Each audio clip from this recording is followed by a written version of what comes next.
Isipin mo na lang ito. Isang pagkakataon na bihirang dumating sa isang koponan.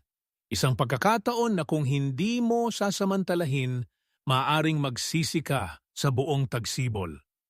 Ganito ang nararamdaman ng mga taga-suporta ng Los Angeles Lakers ngayon.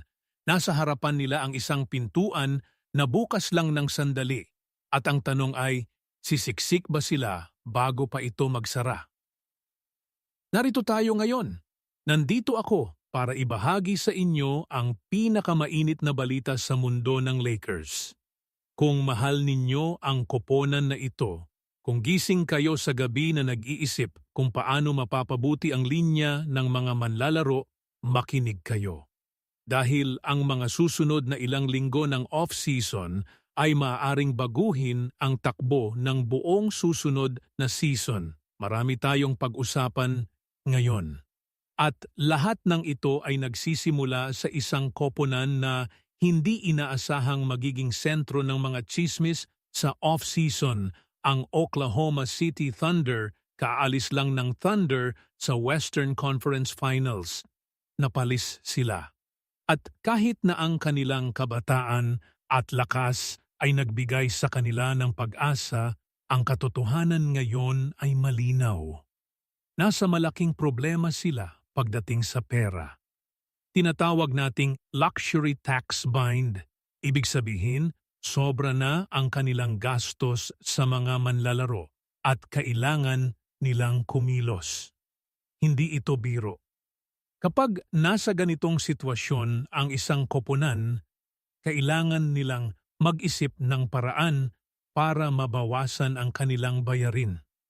At ang pinakamabilis na paraan para gawin iyon, i-trade ang mga manlalaro na may kontrata. Dito nagsisimula ang kwento ng Lakers. Ayon sa mga ulat mula sa mga kilalang mamamahayag sa loob ng industriya, ang Los Angeles Lakers ay kabilang sa mga koponan na sineseryoso ang pagkuha ng dalawang manlalaro ng Thunder, si Aaron Wiggins at si Isaiah Joe. Tingnan natin kung bakit ito isang napaka-importanting balita. Si Aaron Wiggins, mataas, maliksi at may kakayahang magdepensa. Sa susunod na season, kikita siya ng halos $11 milyong. Si Isaiah Joe naman, isang manlalaro na kilala sa kanyang kahusayan sa pagtatapon ng 3 puntos, kikita ng halos $9 milyong. Sa mundo ng NBA kung saan ang mga bituin ay kumikita ng 30 hanggang $40 milyong bawat taon, ang mga kontratang ito ay itinuturing na napakaabot kaya para sa dami ng talento na dala nila. At ito ang kagandahan ng sitwasyon para sa Lakers. Hindi nila kailangang ibigay ang mga pangunahing manlalaro nila. Hindi nila kailangang isakripisyo ang kanilang kinabukasan.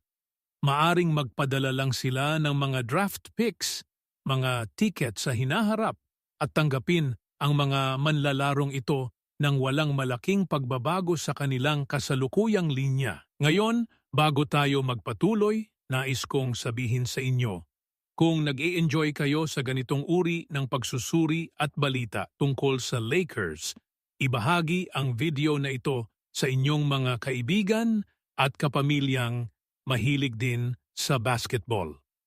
Ang bawat share ay malaking tulong. Salamat! Bumalik tayo sa pangunahing usapin. Bakit espesyal ang dalawang manlalarong ito? Pag-usapan muna natin si Aaron Wiggins. Sa nakalipas na season, nag-average siya ng humigit kumulang 9 puntos bawat laro, 3 rebound at halos 2 assists. Ang kanyang shooting percentage mula sa 3 puntos ay 35%. Hindi kapansin-pansin sa unang tingin, pero kapag pinag-isipan mo ang kanyang papel bilang isang role player, ang estadistikang iyon ay may halaga. Ang pinakamaganda, kahit sa playoffs, sa pinakamataas na antas ng presyon sa basketball, nagpakita siya. Naglaro siya ng may kumpiyansa at nagbigay ng mahahalagang sandali para sa Thunder. May mga eksperto sa industriya na nagsabi na kung si Aaron Wiggins ay nasa Lakers, maaari siyang makakuha ng halos 25 minuto bawat laro. Iyon ay isang malaking pahayag. At kung iniisip ninyo o kung bakit, alalahanin ninyo ang mga sandaling sa nakaraang season kung saan ang Lakers ay naghahanap ng isang forward na maaasahan sa magkabilang dulo ng korte. Si Aaron Wiggins ang sagot sa tanong. Si Isaiah Joe naman, ibang uri ng manlalaro. Kung si Aaron Wiggins ay isang manlalaro na maaari mong gamitin sa iba't ibang sitwasyon, si Isaiah Joe ay isang espesyalista. Ang kanyang espesyalidad, pagtatapon ng 3 puntos. At hindi basta-basta. Sa nakaraang season, ang pinakamahusay na season ng kanyang karera, nag-average siya ng mahigit 11 puntos bawat laro at nagtapon ng 42% mula sa 3 puntos. Halos 90% mula sa free throw line. Ang mga numerong iyon ay nagpapakita ng isang manlalaro na lumago at handang mag-ambag sa isang koponan na naghahanap ng dagdag na kalabasan. Ang tanging hamon ni Isaiah Joe, ang depensa. Hindi siya ang pinakamalakas na defender at maaaring gawing target siya ng mga kalaban. Pero sa isang koponan tulad ng Lakers na may mga manlalarong maaaring tumulong sa depensang bahagi, ang kanyang offensive contributions ay maaaring mas malaki ang epekto kaysa sa kanyang kahinaan. Ngayon, isipin natin ang posibleng paraan para mangyari ang trade na ito. Kung ang Lakers ay magdedesisyon na kumuha ng isa o dalawa sa mga manlalarong ito, ang pinakamalinaw na paraan ay ang pagpapadala ng mga draft picks sa Thunder. Mga draft picks sa hinaharap na hindi agad-agad gagamitin ng Lakers. Sa kabilang banda, ang Thunder ay makakakuha ng financial na ginhawa. Ang lahat ay may makukuha. May isang bagay pa na dapat pag-isipan. Ang mga draft picks, kahit gaano kahalaga, ay hindi garantiya. Maraming koponan ang nagpadala ng mahahalagang draft picks para sa mga manlalarong hindi naman naging epektibo. Ngunit ang pagkakaiba dito ay malinaw.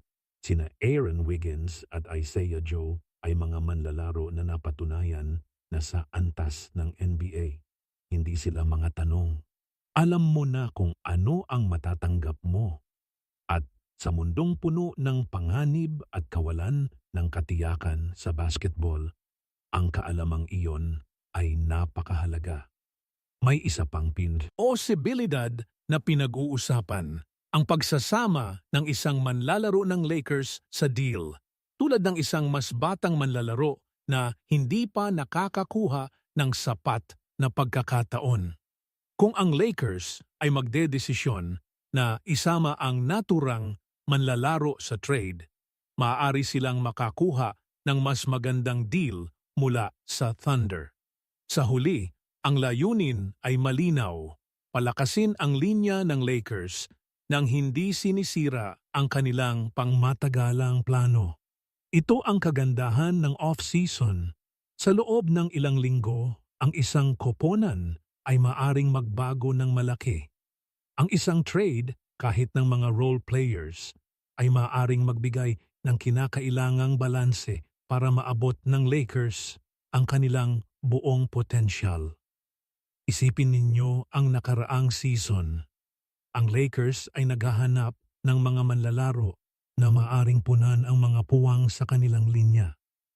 Nagbayad sila ng halos 11 hanggang 12 milyong dolyar para sa mga role players na nagbigay ng kontribusyon, at ang mga kontratang iyon ay hindi naging pabigat. Ang kontrata ni Aaron Wiggins at Isaiah Joe ay nasa parehong hanay, abot kaya nakalock para sa ilang taon at madaling i-trade kung kinakailangan. Ito ang malaking punto. Kung ang Lakers ay kukuha ng isang manlalaro sa pamamagitan ng free agency, kailangan nilang hintayin ang 6 na buwan bago nila maaring i-trade ang manlalarong iyon. Ngunit kung makukuha nila ang manlalaro sa pamamagitan ng trade, maaari silang kumilos agad, maaari silang mag-adjust kung may hindi gumagana. Ang flexibility na iyon, ang kakayahang kumilos ng mabilis, ay isa sa mga pinakamahalaga sa mundo ng modernong NBA. Ngayon, ang tanong na nandoon sa isipan ng bawat taga-suporta ng Lakers, sapat na ba ang mga manlalarong ito? Makakamit ba ng Lakers ang kanilang mga pangarap sa susunod na season kung makuha nila sina Aaron Wiggins at Isaiah Joe? Ang katapatan hindi ito ang huling piraso ng puzzle. Ang Lakers ay may mas malalim na pangangailangan pa. Kailangan nila ng mga manlalarong maaaring magbigay ng consistent na output sa buong season, hindi lang sa ilang laro. Kailangan nila ng mga manlalarong handang sumakripisyo ang kanilang sariling istatistika para sa kabutihan ng koponan. Ngunit ito ang simula. Ito ang unang hakbang sa isang mahabang proseso ng pagbabago. At ang katunayan na ang Lakers ay aktibong naghahanap ng mga pagkakataon na hindi sila naghihintay lang, ay nagpapakita na seryoso sila sa susunod na season. Ang off-season ay hindi lang tungkol sa mga malalaking deal at malalaking pangalan. Minsan, ang pinakamahalagang hakbang ay ang mga maliliit na desisyon, ang pagdaragdag ng tamang uri ng manlalaro sa tamang presyo sa tamang oras.